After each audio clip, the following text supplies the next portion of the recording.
Thank you, Feli, and thank you all for being here on this very exciting conversation we're about to have on how to organize in polarized communities. Um, this, as you know, Voices for Peace, it's a communitary effort, a joint effort we're doing with several organizations. One of them is Roots, who's going to be hosting today's workshop. And we're going to talk about this very important, maybe the most important issue regarding peace building, which is polarization. We have a lot of analysis and thoughts on how polarization actually works and the harm that's doing in communities and all over the world. And we have very few answers on what to do about it.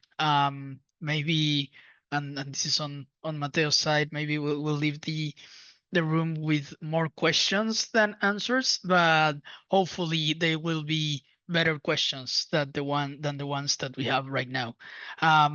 So welcome everyone. Thank you for being here once again. Thank you, Feli and all the Roots team for making this session possible. And I'll give the floor to Mateo, who's going to be our speaker today, and who's going to lead us through this topic. Uh, Thank you, Matteo. The floor is yours. Thanks a lot, Matti. Hi, everyone. Welcome. Thank you for joining today.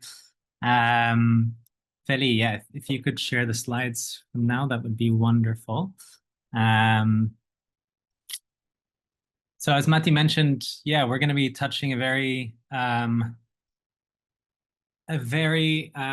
sensitive and topical and difficult and complex topic today, which is polarization and how we can organize better with more compassion, with more trust in polarized communities.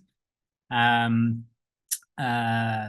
and normally I was going to be presenting together with Mar, my colleague from Egypt. Unfortunately, she's currently experiencing a lot of internet difficulties in Cairo.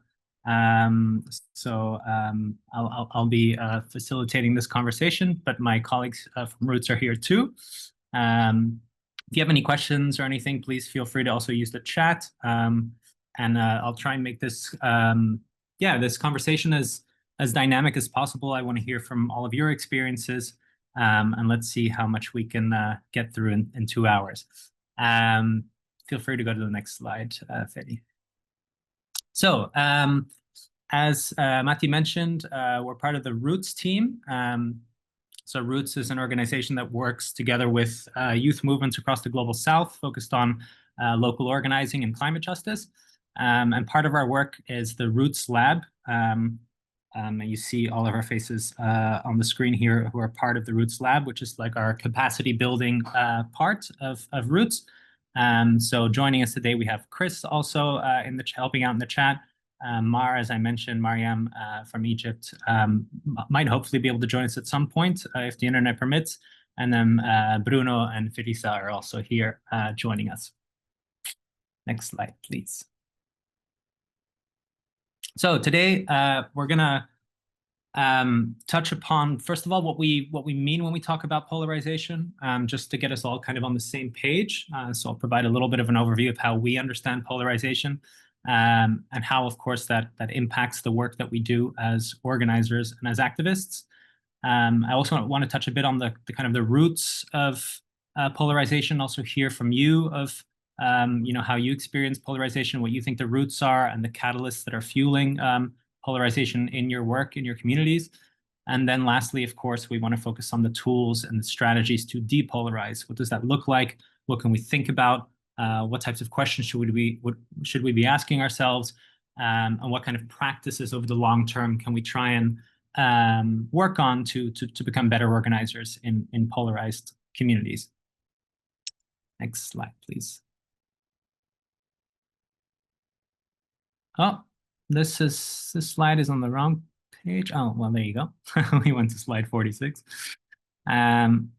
Okay, so just to rephrase a little bit the agenda of the types of questions we'll be asking today. As I mentioned, we'll be looking at the kind of the root causes and catalysts. We'll be looking at kind of when and how we can engage across divides, across polarized divides. How do we build bridges, but also I think importantly, how do we repair bridges, right? Bridges that might have existed and that are burnt or a little damaged, and kind of build, again, that understanding and trust in community so that we are better at the work that we do and building alliances and building power for organizing.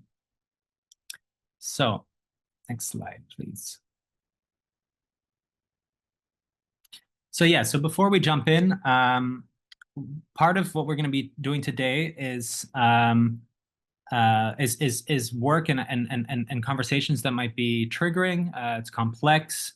We're not going to be asking ourselves or any of you to push yourself to the extreme necessarily. What we're actually just asking is to invite a space where we practice and maybe engage with different ideas and challenging ideas. That's what the work of depolarization is all about. And the work generally is about, how can we show up more honestly and more compassionately, and also very importantly, more strategically for the work that we do. So that's something just to keep in the back of your mind, that some of this may at times be triggering, and that's okay. Next slide.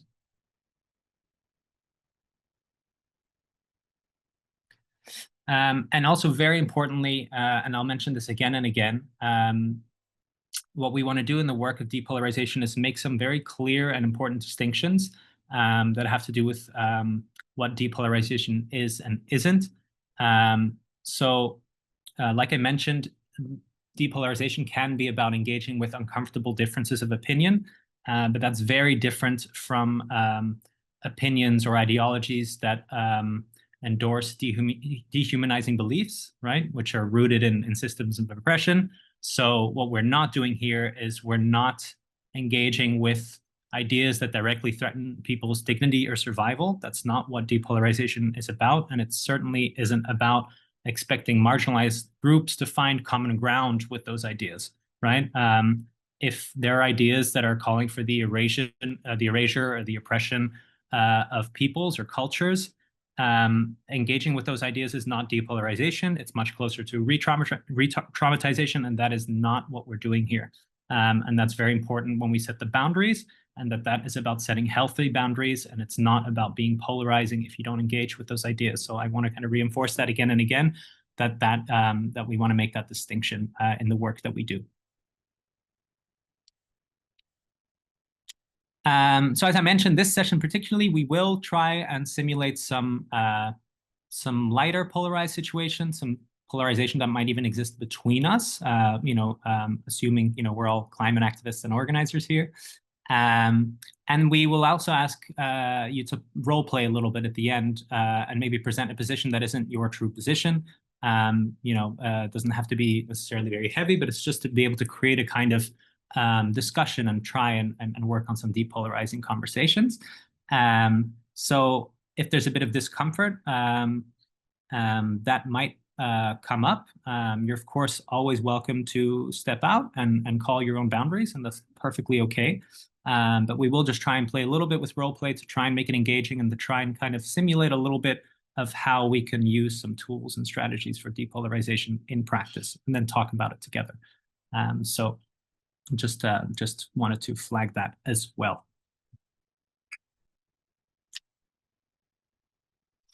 And so as I touched upon, of course, self-care is very important. If you feel that you want to step out or you want to take a break, please call your breaks. Please call if you need a moment to take a break. That's perfectly okay. Of course, I think it goes without saying, but I will say it, that in the role plays or in other places, personal attacks won't be tolerated. Also, if we're discussing certain ideas or policies, let's make the distinction between the person that holds them and those policies, and to try and be respectful of each other at all times, and to practice active listening. So by that, we'd like to ask you to remove distractions if you can, as much as you can for the next 2 hours, just to ensure that we're as present as we can be and as empathetic as we can be towards one another, so that we can have a kind of solid 2 hours together, or hour and 45 minutes now. Next slide, please, Vinny. So let's jump in. I'd like to just start with just the definition that we use about what polarization is. And I'll just read this out. And I've highlighted some bits that I think are very important. So it's the division of people, groups, communities, or society into sharply distinct opposites based on sets of opinions, beliefs, or interests. And it is a state in which that these opinions and beliefs and interests they no longer range on a continuum. So there's no longer this nuanced range of different opinions, but instead these opinions and beliefs and interests become concentrated on opposing ends of an extreme spectrum, right? So it's a process that's deliberate. It's a process that has usually faces and names behind it. And we'll talk a little bit about that as well. It's not a passive process. And so that division that's created is not something that naturally has to occur or that's inevitable. So there's clearly something we can do about it. Next slide, please. And this is just if you're in case you're more of a visual learner like myself, I like to usually just include a picture of what polarization looks like to me. It's this binary opposition here, here on the kind of political spectrum between, I don't know, the reds and the blues, or the whatever colors you associate with politics. And the idea being that there's this real kind of chasm or divide happening between people. So just keep that in mind as we're talking about polarization and depolarization. Okay, so now that we kind of have a working definition, let's say, of polarization, I'd like to invite us to play with that a little bit, to play with what polarization might feel like in practice, just a little bit, just to get us to get a look and feel for what polarization is and how it shows up. So here we're going to do a small live exercise together just to warm up. So we have, I think if you go to the next slide, Philly, a mentee, or we're going to have a mentee where we're going to ask a question or a set of questions about where you stand on sentences that might be a little controversial or that might be a little divisive between us, assuming all of us in the room here are, organizers, activists, that on most issues we might, be quite united, and these questions are supposed to see if there's maybe some divisions between us, and that's totally okay, but just to kind of create this little bit of a polarizing effect and see where that takes us. So I think if you go to the next slide, Philly, yes, here we have a barcode, which hopefully works. So you can either go to menti.com and put in that 8-digit code there that you see at the bottom right, or you can just scan the screen, hopefully the QR code directly. And we'll just be asking you to, on a scale of strongly agree to strongly disagree, answering the questions that should pop up on your screen when you go to this Menti link. Bruno's also provided the link in the chat, so you can just click on that directly. And if you do have issues, just let us know in the chat. There are always some tech issues, so that's to be expected. So yes, and we'll see them hopefully popping up live on our screen. This sometimes works. If it doesn't, we might have to refresh the page later, but that's okay too.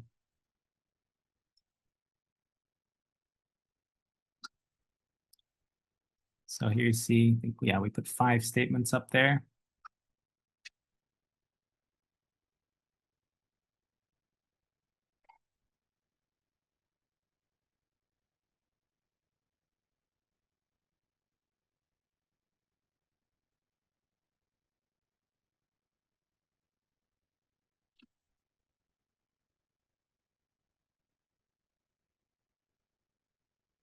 I think, Philly, you're probably going to have to, oh, there you go, it's coming in. All right, so slowly we're getting more responses, some variation. Not sure how many people have responded so far. Maybe I'll give it one more minute.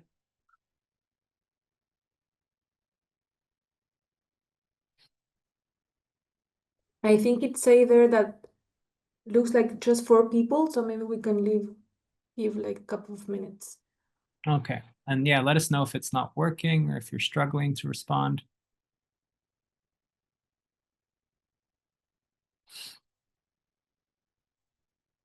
If you're on your phone, maybe it's easier to click on the chat link that Bruno provided. And if you're on your laptop, you can probably use your, well, now you can't anymore because we can't see it, but just let us know if you still need the barcode, or maybe we can drop also the code in the chat. Let me just quickly grab it, just in case there's anyone still trying to connect. Give me one sec. Oh.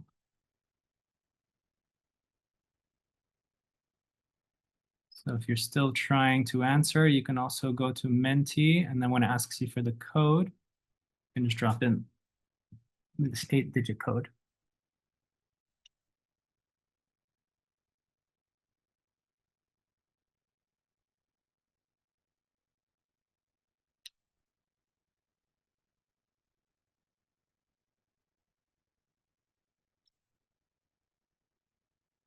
Feli, do you have an idea of numbers, just to get a check if anyone might still be? It said here 13 people. Okay. So it looks like, yeah. Great. 16 now, so I think we're good. Perfect. Okay. Yeah.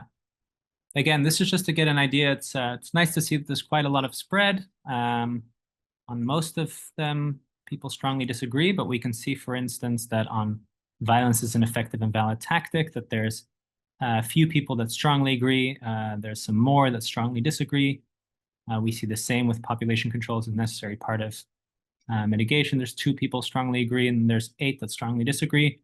So yeah, just as a snapshot, what's interesting here already just to observe is that there's some spread, right, between us, that we hold different points of view here on everything from nuclear power to violence to population control. We're a little less divided on the topic of veganism, and to some extent also about prioritizing climate action over other social justice issues. What I'd like to now maybe ask from individuals that have on any of those either selected that you strongly disagree or that you strongly agree, and you don't have to say which one, that's not important. What I'd like to ask for you first to do, so if you ever responded strongly disagree or ever responded strongly agree on any of them, please, if you could just write in the chat 3 words that you would use to describe the other side, right? So I think you can go to the next slide, Fiddy. I think I have that written as well, just in case people would like to. One sec, I'm going there. Yeah, all good. So I'll repeat what I said. So if you responded strongly disagree or strongly agree, doesn't matter on the topic, that's not so important. What matters is how you describe the words you would use to describe the opposing side of the argument. So just words. You don't have to specify what topic it was about. That's not so important. What's important is the kind of words and the feelings you would use to describe the opposing side of the argument. So, and you can just drop that in the chat directly, just to start seeing a little bit.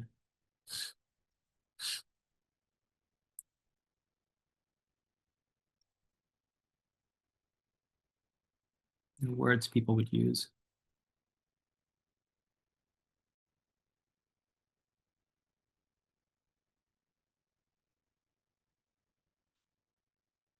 Okay, so we have control, we have misinformed, privileged, apathetic, one-sided mindset, authoritarian, centralized, different, radical, narrow-minded, superficial, extremist,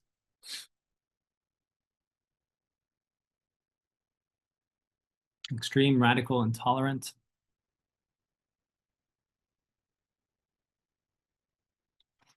radical, irrational, extreme. Okay, so we're seeing some words coming back. Extreme is one, radical is coming back. Also about being narrow-minded or one-sided. Ignorant, yeah. Intolerant, unhappy people, concerning, confused, ignorant. Radical, centralized, and apathetic. Great.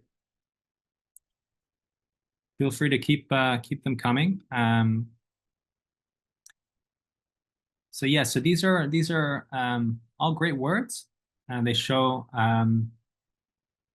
in a way some of that kind of strong language sometimes being used to describe the other side.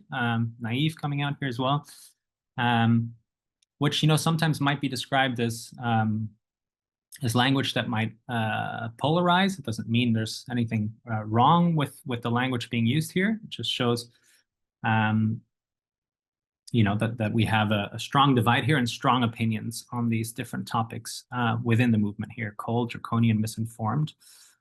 And now what I'd maybe like to also ask is, for those of you that positioned radical, violent, harming, thanks, Matti, if you could also write, if you positioned yourself, if you remember maybe positioning yourself in the middle at all. I saw that there were, quite a few where you didn't strongly agree or strongly disagree. Maybe you can also feel free to unmute and share if you were in the middle of either of any of those statements, and you'd like to share a few words of how you felt about the opposing extreme. So how you felt about people that strongly agree about a topic or strongly disagree. You can feel free to either write that or share that. Just to see if there's any difference there.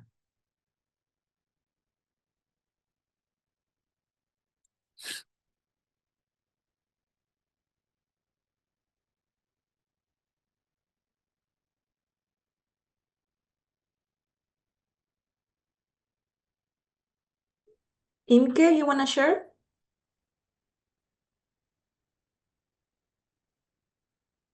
Yes, please go for it. Hi, good morning. I'm calling in from Mexico City. Great to be here. I work with Amnesty, and my name is Imka. Just really quickly wanted to say that where I position myself in the middle, it made me reflect on, and I saw that later the other extremes coming in. I was like, oof, I don't know enough about this subject to have an opinion, and I'm feeling a bit lost in terms of who is right, which way should I go, feeling kind of like the middle is not necessarily the place where I want to be, but just reflecting on, I don't know enough to have an opinion and to take a stand here, and I should actually be better informed, and I don't know which one of the sides is actually correct here for me if I were to engage more in the topic. Thank you. Thanks, Imke, for sharing that. Yeah, that's a great observation. The kind of lack of information maybe making you a little more careful and treading more lightly before taking a stronger stance on a specific issue. Does anyone else want to share, either from your perspective in the middle, or if any of the voices from either of the extreme ends feel comfortable sharing? That's also welcome. Just whether it's thoughts, reflections, feelings of what this is bringing up for you. Matti, go for it. Thank you. Well, sadly in Argentina, we have quite a bit of polarization, especially politically speaking, and that's kind of being nurtured by the government and governmental forces. And the kind of the worst thing about it is that hate speech is sort of this crop that starts growing everywhere, even when you didn't plan for it to grow. So for example, the government, it's vertically aligned with Israel's government, and the hate speech is flowering so much everywhere that anti-Semitism, it's on historical rates in Argentina. Like over 70% of the population has some sort of anti-Semitic feelings, and this is just because of all the hate that everyone is experiencing. So it starts kind of popping out in every single direction. So my feeling is that hate always spreads, no, and for places you never even plan it for to go to. Thank you. Thanks, Matti, for sharing. Would I see Marcela, you've also raised your hand. Please feel free to unmute. Hi, I am Marcela from Argentina, but I am living in Norway, and I think I agree with Matthias. But I think it is also like a global phenomenon. In Argentina, we can see it strongly, but Trump in USA and of course in Europa, we have a lot of politicians. Some are really in the extreme right, and it is also a problem to find like a middle way and a dialogue between the two extremes. Yeah. Thank you, Marcela. I see also some people are contributing in the chat, so feel free to also elaborate if you feel like by unmuting, or if there are other voices that would like to share.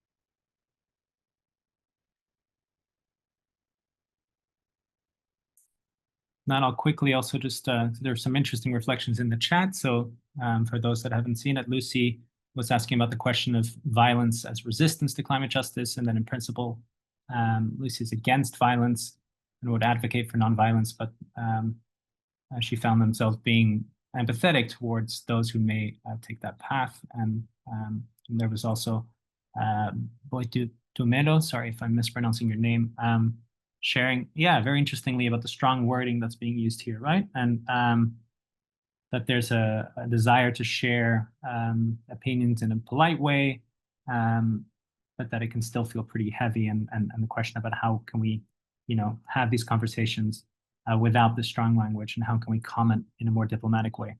And that's something we'll definitely be exploring also in the second half here, is what are some of the tools and strategies that we can use to start in our thoughts, in our ways of understanding the other, and then ultimately in the language and the actions that we use, how can we start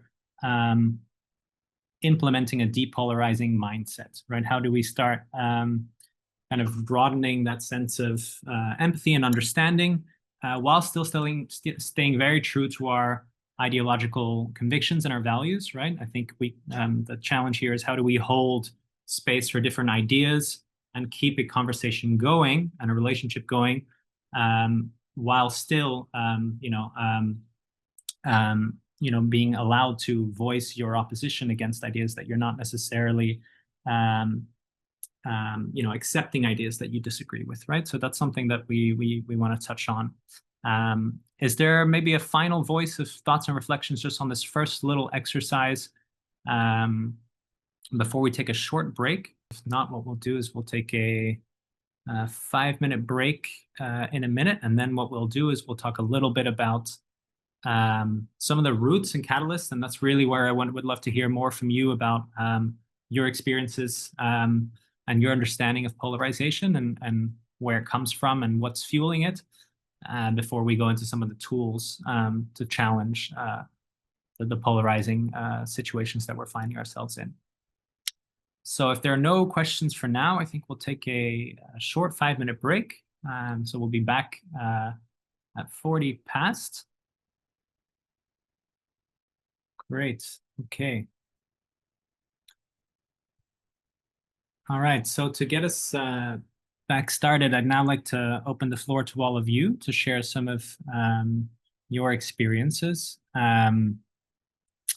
And the question I'd like to start with is, why do you think communities, or your community specifically, are polarized? I know some of you touched upon this already when you shared, but feel free to elaborate. And if you want to get more specific, what do you think are some of the root causes of polarization in your communities? And then what are the catalysts? Like, what are the accelerators? What's the fuel that is making polarization worse or more intense in your communities? So feel free to use the chat or to use the hand function. We'll have about 15 minutes just to start sharing how people are experiencing polarization, and why especially.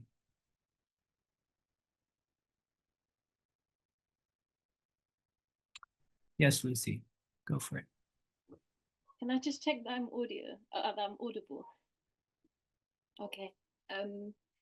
Yeah, I think I just wanted to share about a recent experience that I had. I'm from the UK, and it was London Climate Week last week, or the week before, and I attended a UK strategy session for the fossil fuel non-proliferation treaty. And what was interesting to me was, there were various groups and individuals, at the meeting, which was for a shared purpose, towards, the phase out of fossil fuels or end of the fossil fuel era. But when we were talking about how to engage with government, there was complete polarization, I would say, because some groups were completely, with the view that, the government is not legitimate in their commitments. There were others who were saying, we need to collaborate, find some way to collaborate. So yeah, I just came away really a bit disheartened, because I thought, we are there for a common shared goal, but we couldn't really agree on a way forward because there was so much disagreement on the best way to approach it. So I felt that, there's a lack of dialogue happening. And I think of course, people want to have dialogue, but creating the space and the time for dialogue, I think, is the issue. Groups gather together, but it's usually, there's so much on an agenda, and by the time we get to discussions, we have 5 or 10 minutes to discuss. So it's just really quick fire statements.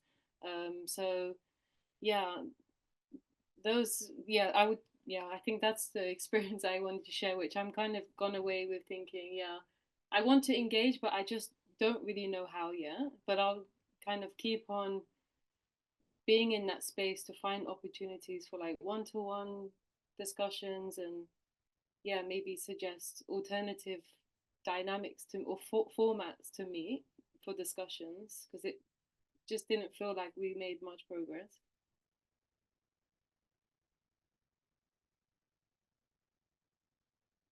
Thanks for sharing that, Lucy. Yeah, I can resonate with that a lot, of the infighting and feels like the tragic time wasted when there's so much agreement, and then there can be so much passionate disagreement that can veer us off course. So that's that's definitely something I can resonate with in my experience working, especially around sustainable agriculture. I had a lot of infighting. Is there anyone else that would like to share an experience of polarization in their communities or touch specifically? Matteo? Yes? I think Ash raised his hand. Great. I can't always see it, so please do. Yes. Go for Yes. So first of all, I'm very happy to be part of this wonderful platform. We are the people, they are speaking about the whys and root cause of the extremism. In fact, the question you have posted on the screen, that why do you think the communities are polarized? Yes, they are polarized. There is one saying that we hate somebody because we do not know him. And we will hate him or her because we will not try to know him. So main thing is that the hate and the violence is because we really do not know that we all belong to one humanity. And that polarization is everywhere, almost in all the societies. I come from Jammu and Kashmir, India, and recently we faced war, and still a sort of conflict is there over the Kashmir, but the root cause is the religion. And in this case, the politicians, they exploit the very basis, and the one is thinking that they are superior to the other, and in this way there is, you can say, clash of interests there. They narrate the different stories to their offsprings, and naturally a movement of the hate against one another that is ever emerging. In this case, personally, I'm a botanist, but what are my efforts? Because when I worked in Eritrea for 8 years, again the Eritrea and Ethiopia, they were fighting. Of course, the one religion was there. The two tribes were there, Tigray and Tigrinya. They were fighting because of, we can say, the base was the, we can say, the tribe. Same thing I observed here. So that's, I turned to be a peace worker, then try to learn and the things, the roots, why the people they hate. And in this way, the personally what I'm doing, of course, I'm advocating the peace education. Peace education means it is the art of living with, in harmony with oneself, with others, and then environment. So three aspects we are covering the peace education, and how we can change the mindset, how they can we can say build, how we can build the attitudes of the masses toward one humanity. So in this context, through social media handles, I personally, what I do every day, I put a quote from different religion, different sources. I put the wisdom without any discrimination, without any, we can say, background, which religion, that we can say the origin of one saying or quotation is there. And then I post at least something that to tell the people, to tell the masses at my circle that we are not different, we are one people. If you see my this WhatsApp handle, this the tagline is all humanity is one community. So entire humanity means irrespective. Even through the poems, I tried to showcase that this entire world is we can say a sort of the one humanity, and how we can live as brothers and sisters across the globe. And same thing is missing. We can see in the Middle East. Imagine that the grandchildren of the Prophet Abraham, and one is of the Isaac, and other is of the Jacob, and how they are fighting. They are like the enemies, and their roots are one. They are one people. And if we tell them that instead of the fighting, instead of the bloodshed, they can go to the roots. They have the one root, and how they can live in the peace and harmony with another, and they can lead the example. They can uh, of course, by example, they can lead the world, as that is the Jerusalem is the holy land for all the three religions. So these instead of the differences, we have to concentrate on the commonalities. And in this regard, whatever little, as an individual, as a, because a social activist or a peace worker, at my level, I'm trying to raise my voice to show the people that there should be no discrimination based on the religion or any community. And I'm trying to tell that our religions are, of course, beautiful. Our religions are equally dignified. All people, they are equally dignified. And the main thing is how we can live with the, we can say, cooperation and the justice for all. So this is something from me. Thank you. Thanks so much, Ashak, for sharing your reflections. I see one more hand up. Please, Melo, feel free to unmute. I see there's also a lot happening in the chat, which is great to hear. Oh, yes. Thank you. And it's very interesting that you put this workshop together. Thank you very much, particularly because it does talk about peace. And I come from South Africa, that was once a very polarized country. But thanks to many activists in the country and around the world, we've had for the past couple of decades a lot of depolarization and recognizing our individualness as well as our diversities in South Africa. But in that same breath, recently on the continent, there was a conflict at the border of Congo. And it was so upsetting that even as a country who tries to be more impactful on the continent, South Africa wasn't able to negotiate peace in the DRC. And instead, it took other countries to actually try and negotiate peace between them, particularly the United States. And that's something very interesting because on the global stage, you have polarization with America and Russia, and who holds the biggest political sway right now. Even though it's changing, there are a lot of global conflicts happening right now, but we still live in a very kind of post-Cold War society. And it's interesting how those kind of big global polarizations take effects in smaller conflicts, particularly on the African continent and in the global south. So it's really interesting to hear some other voices from other countries in this workshop. And I'm hoping to learn more, particularly in how to further depolarize, but also how to get tools and proper language to use. Thanks so much for sharing. Yeah, thank you. I see one more hand, and then yes, please go for it. And then after that, we'll talk a little bit about the tools for depolarization. Please go for it. Thank you, Matteo. I'm Jafet from Kenya.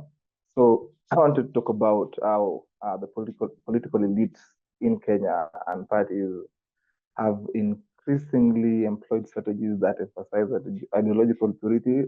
You see, Kenya has 46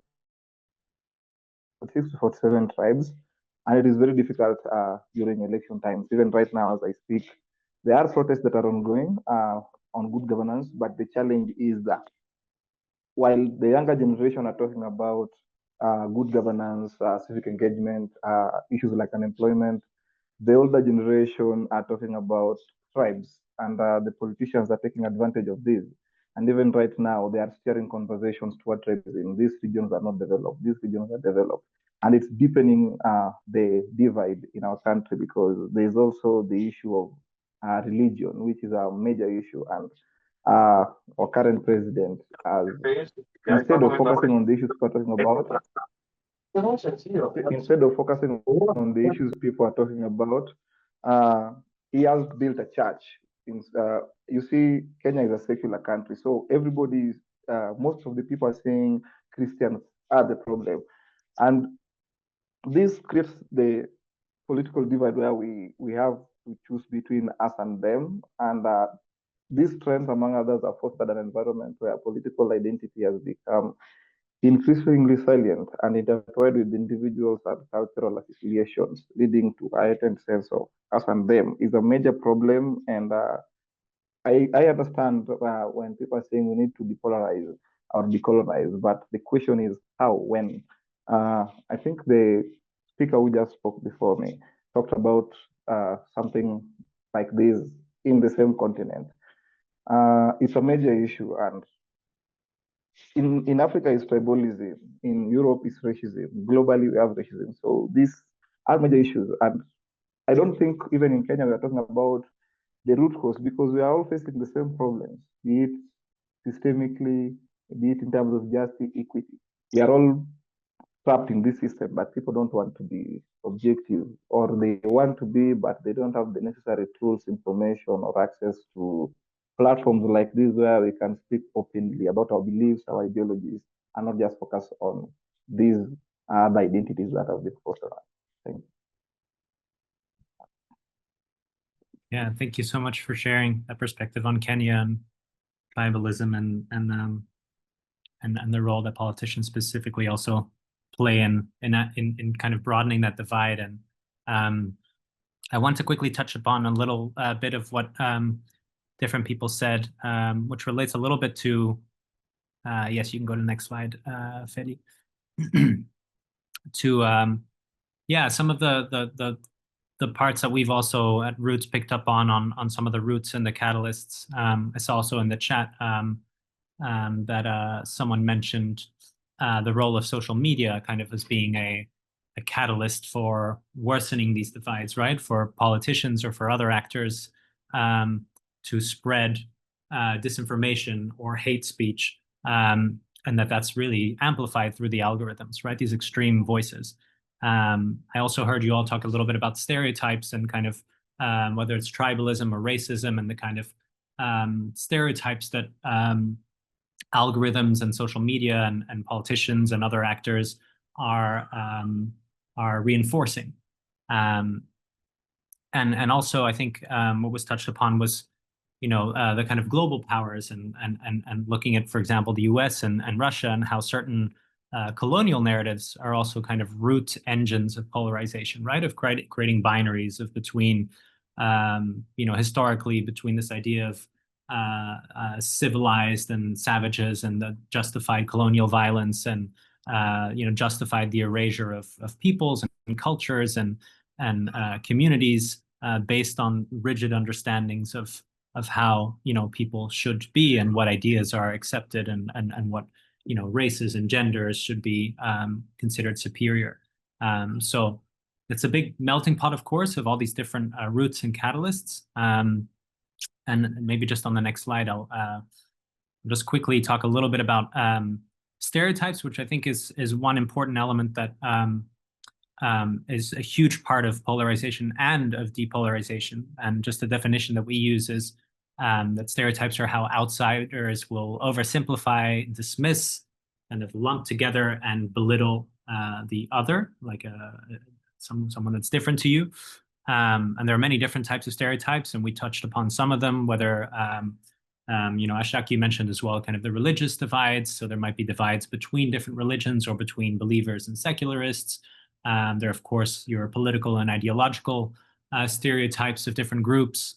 Also socioeconomic, whether it's about class or caste or generational. Of course, the environmental context, many of us know, between activists and skeptics. Just as an example, I feel like this one doesn't come up as often maybe, but just generationally, that there are both negative stereotypes. So if we look at, the younger generation is often considered inexperienced and superficial or self-centered, whereas an older generation might be considered, resistant to new ideas or inflexible. But that there are also positive stereotypes, which aren't necessarily good. It's just they also, again, put people together in a group, which might not be helpful in understanding people as people, right? As nuanced individuals with complex ideas. So around like younger generation, again, this idea that younger people are innovative and open-minded and advocates for change. Those are great attributes to have. But then when we see contradictions, then people might feel there's hypocrisy, and that might actually create more tension and division. And same for older generations, right? That the positive stereotype is that they're wise and protectors of traditional values, and that's often the case, but not always, right? I mean, all of our politicians are usually, much older and aren't necessarily protectors or wise in their ways. Yes, next slide, please, Ellie. And then the other part that's touched upon, and I saw also in the chat, someone mentioned misinformation. And this is a big key, I think, catalyst for all of this is disinformation. And where misinformation and disinformation, they're a little different. We focus on disinformation, and this is the definition that we use, which is verifiably false or misleading information with the potential to cause public harm, for example, by undermining democracy or public health or encouraging discrimination or hate speech. And where that's slightly different from misinformation is disinformation, there is an intent to cause harm, whereas misinformation, it might be unintentionally spreading fake news, for example, whereas disinformation is done on purpose.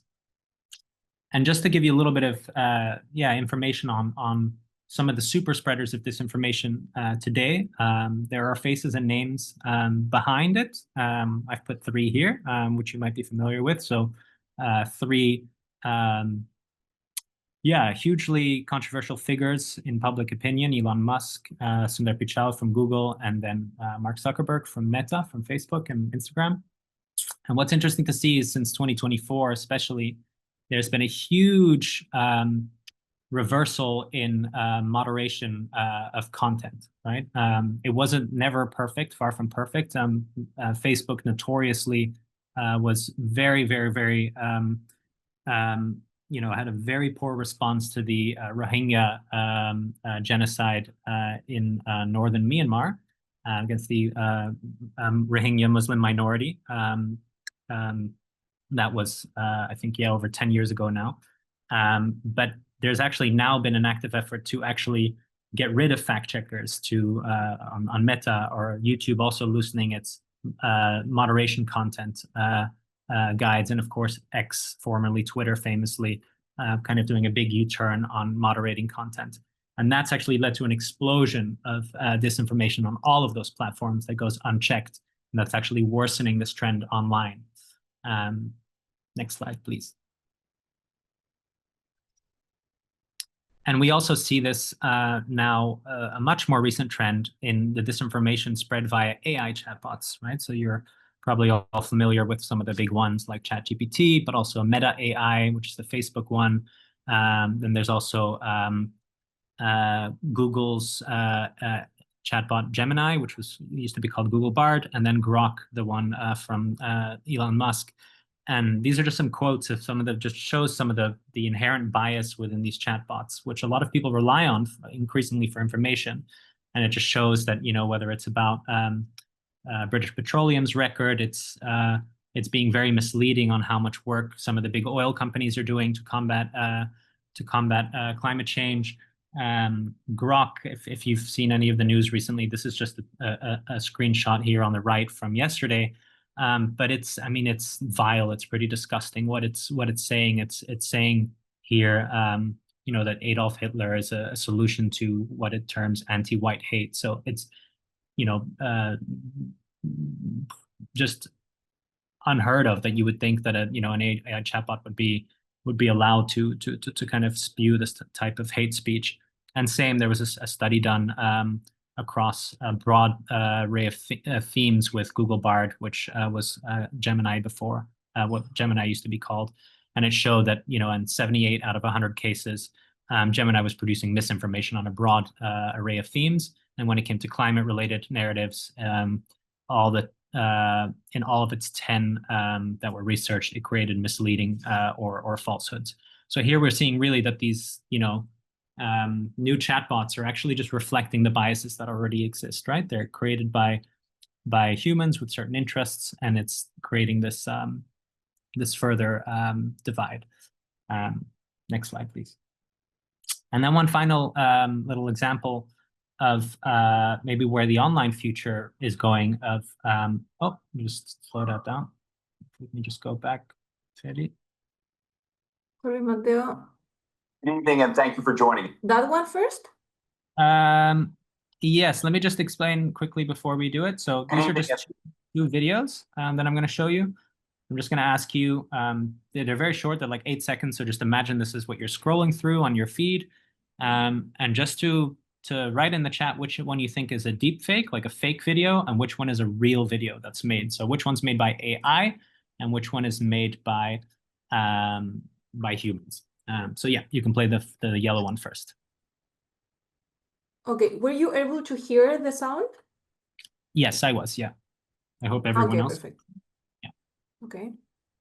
Good evening, and thank you for joining us. I'm Todd Owens. I'm Melissa Moore. We begin tonight with a significant jolt to the global financial markets. Okay, so that's the first video. So you can just write in the chat yellow and then write yellow deepfake or yellow real, depending on what you think. And then you can show the second video as well, Feli. Okay. So while we sleep, our brains are actually incredibly active, sorting and consolidating memories and information. Okay, yeah. So just feel free to write for both of those, whether you think yellow is a deepfake or blue is a deepfake. I'll just give you both a minute.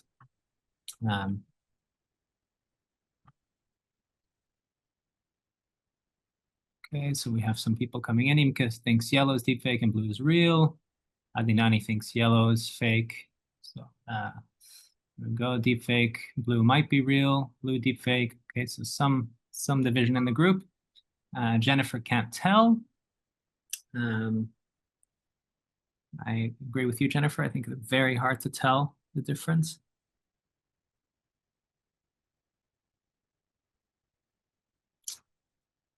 You can go to the next slide as well, Feli. I think the next slide is just showing them side by side. So in case people, yeah, there you go. Good evening and thank you for joining us. So while we sleep, our brains are actually. So while we sleep. Sorry. It's okay. It's not easy. Okay, just in the interest of time, I'll let you know. I would believe both of the videos are real, says. Good evening and thank you for joining us. Okay, you can go to the next slide if it's too difficult to handle, Feli. Okay, so just to tell you all, both of the videos are fake. So both are deep fakes. So that's just to show you, yeah, that the progress that's been made in these deepfake videos, right? And it's a worrying reality or trend that we might be going towards, where social media might be increasingly populated by fake videos and fake content, and we won't be able to tell the difference anymore between what is AI generated and what is generated by humans. And both of those were deepfakes. So sorry, that was a bit of a trick from my end. But just to show you that, yeah, they're very, very good quality videos. And if they're short and you're just flicking through, you might not even know nowadays if you're flicking through real or fake. So then the big question is, what do we do about it? So this is a lot of information and a lot of, let's say, yeah, a lot to take in. For me, at least, as well, with these deep fakes, it was kind of scary. So I'll first just quickly address the online bit, because we're going to be talking mostly about offline conversations of depolarization. So online, there's a difference that's made between what's called pre-bunking and debunking. I won't focus on this too much, but if you are really interested specifically in online tools, what I'd maybe like to ask Feli or Bru in the chat to do is just to, if they can write Sandra or Ro or both of their email addresses. Sandra said it was okay for me to share her email address, since it's part of the Roots team that's working specifically on disinformation online. But I'll just share a little summary of kind of one important tip. So pre-bunking means that you report something. So imagine you saw that video and you knew it was a deepfake. You would report it to whatever platform you're on, and you do not engage with the video, which means you don't comment on it, you don't share it, you don't do anything. That's pre-bunking.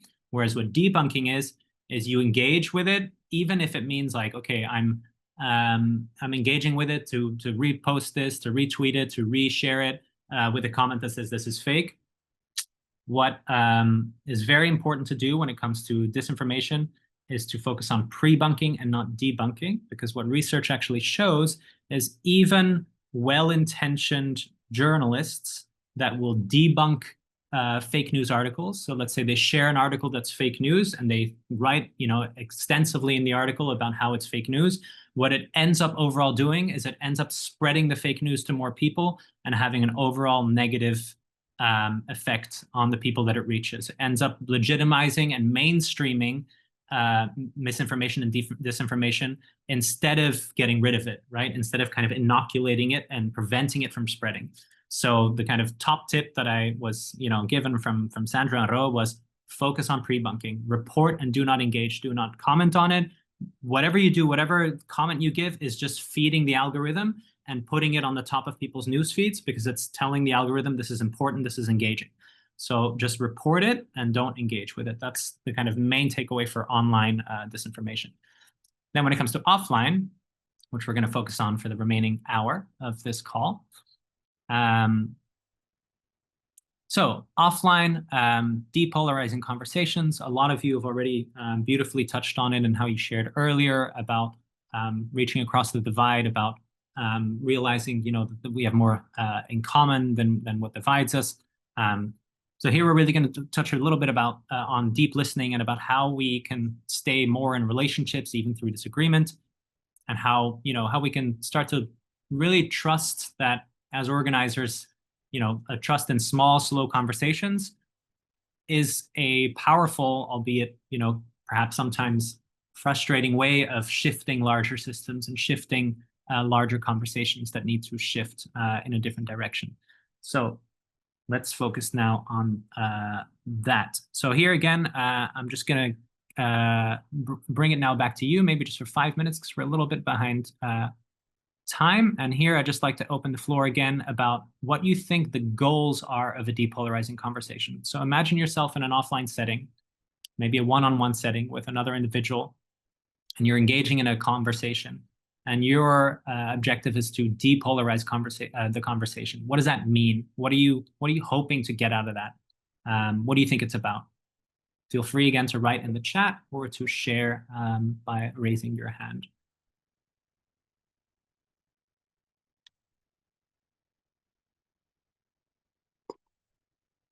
Okay, yeah, Jennifer, go for it.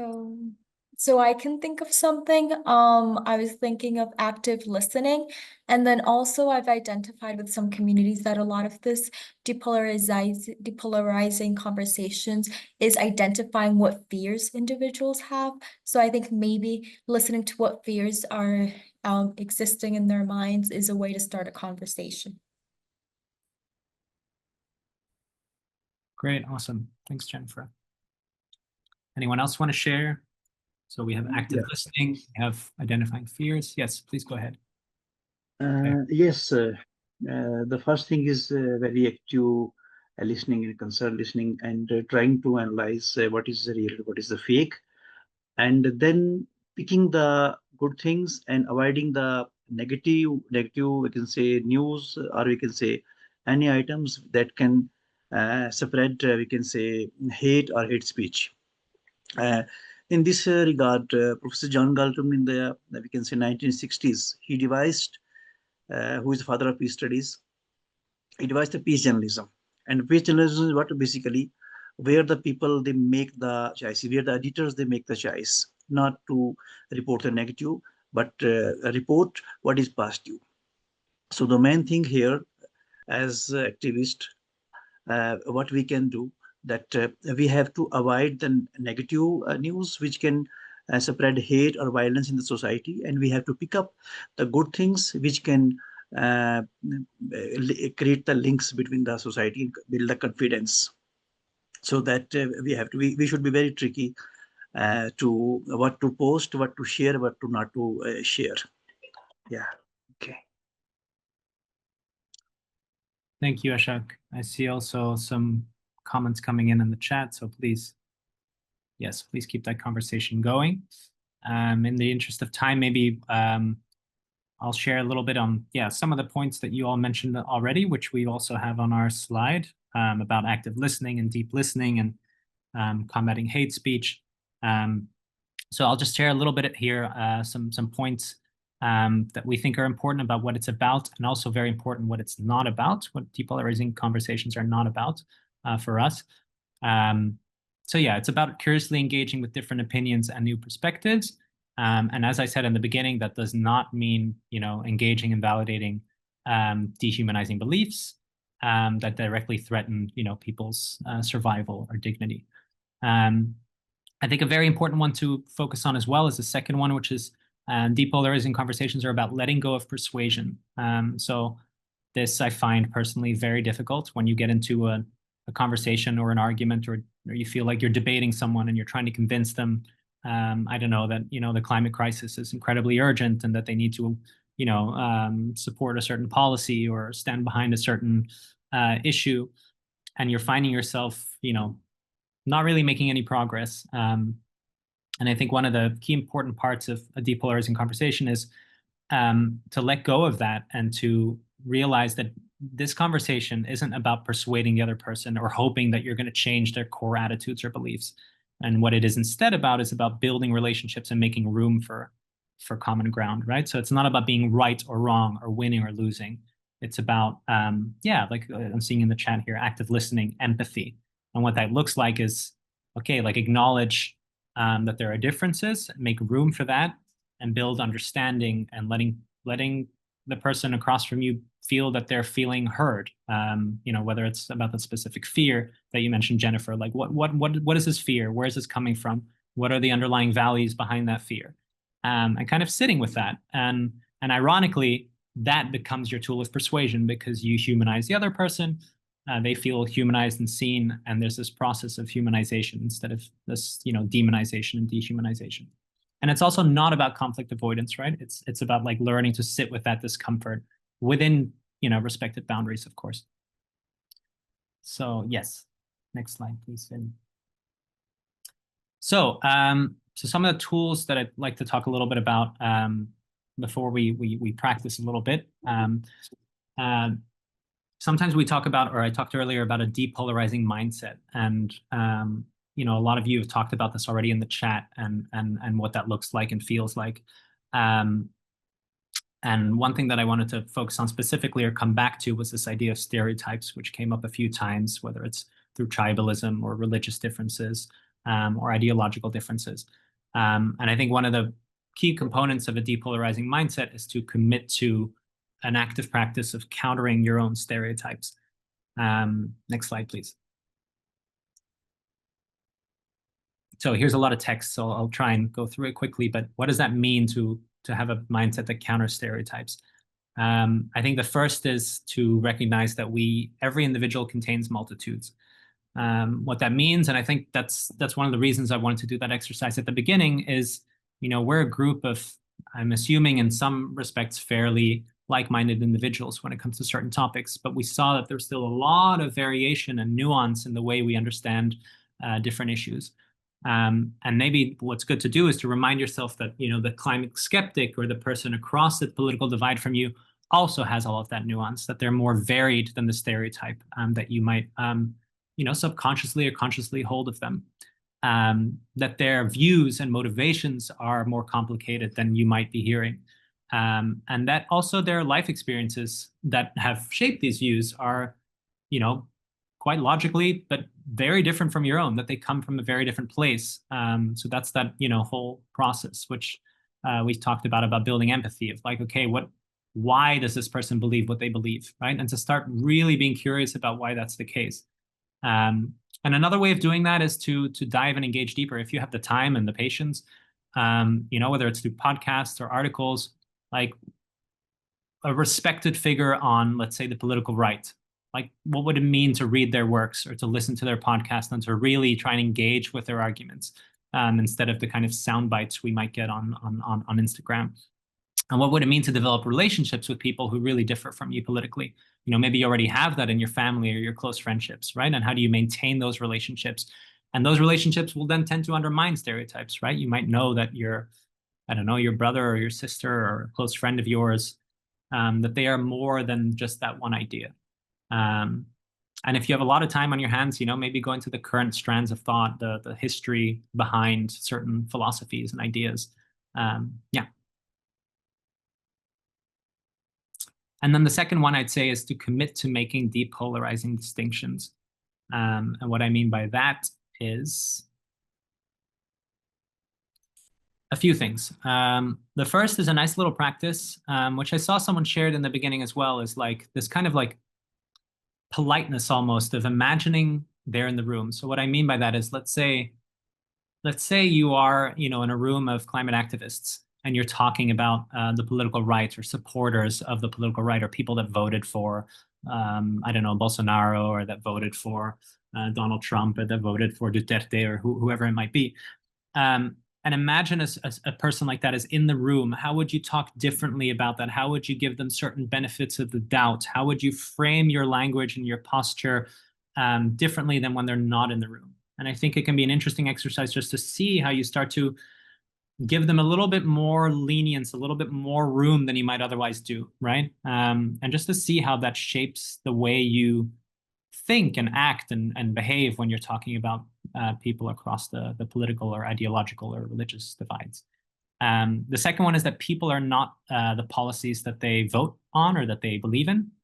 People are much more nuanced. People might vote on one specific policy, but hold a very different perspective on another part. And the same with people that support certain politicians or voters of certain politicians. They might vote for a very specific reason for one politician, but not, not respect that politician for another cause. So to really make that distinction. And the last one, which I've seen a lot in the chat as well, is like, you know, we don't have it all figured out either on our side, right? That kind of humility. And practicing, I think, those four together kind of repeatedly is part of like a depolarizing mindset to come into conversations with. Okay, so before we go into a little role play, I'll share yeah, some key speaking and listening skills. Someone already mentioned active listening, which we call radical listening. But before, again, I'll just mention this again about boundaries and staying safe, because I think this is vital, especially in an increasingly polarized and violent world. That it's up to you really about what type of conversations you go into. So your safety comes first.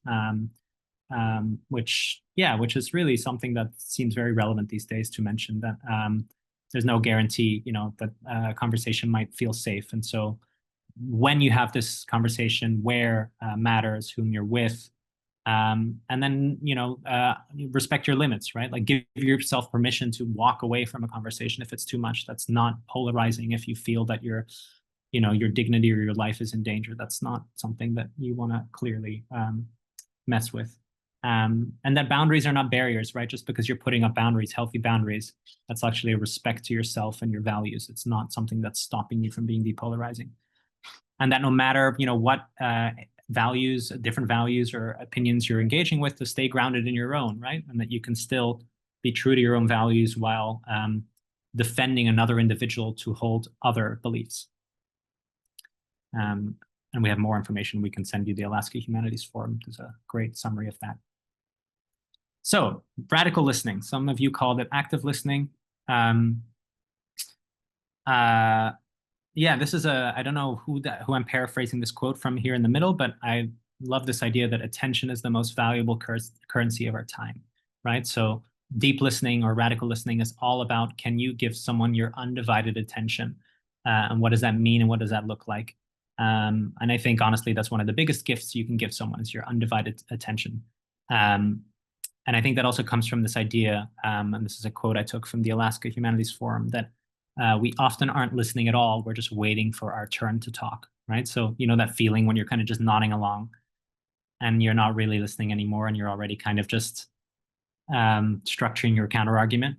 What does it mean to drop your reaction and to really just sit with what someone is saying to you and give your undivided attention? Next slide, please. So radical listening it's a lifetime practice, right? It's not something we're just gonna learn overnight, where you pay full attention and you really resist this instinct to react with your own thoughts and opinions. And instead you're trying to listen to the other person's, values and emotions, and whether it's fears or, what is it that they care about, right? And then reflect it back to them, paraphrase it, like, is this what you mean? So that they feel heard. And it's also a practice of checking your own assumptions, right? Like, why are you feeling triggered? What does that say about you and your belief systems? What does it mean to practice non-judgment? And what does it mean to also leave space for pauses and silence? And maybe ultimately, what does it mean to allow yourself to be moved or changed by what you hear? Not change your belief systems, right? But like to be moved by what someone's sharing with you. So I think that's a beautiful practice that we can practice a little bit in a sec. And then on the other end, so we have listening, and then we have speaking. Like, what does it mean to speak from the heart? Like, what does it mean to speak from a place of care and curiosity? What does it mean to genuinely be curious about what someone's saying to you? And then what is it? Yeah, how does it look like when you share, that you center on your experience and your feelings? So to be vulnerable and to share, with I statements, like with, I believe this, I feel this, to share, about your values or your experiences. Because, personal stories, like if you share about yourself, it's a vulnerable act that humanizes an issue or a situation, right?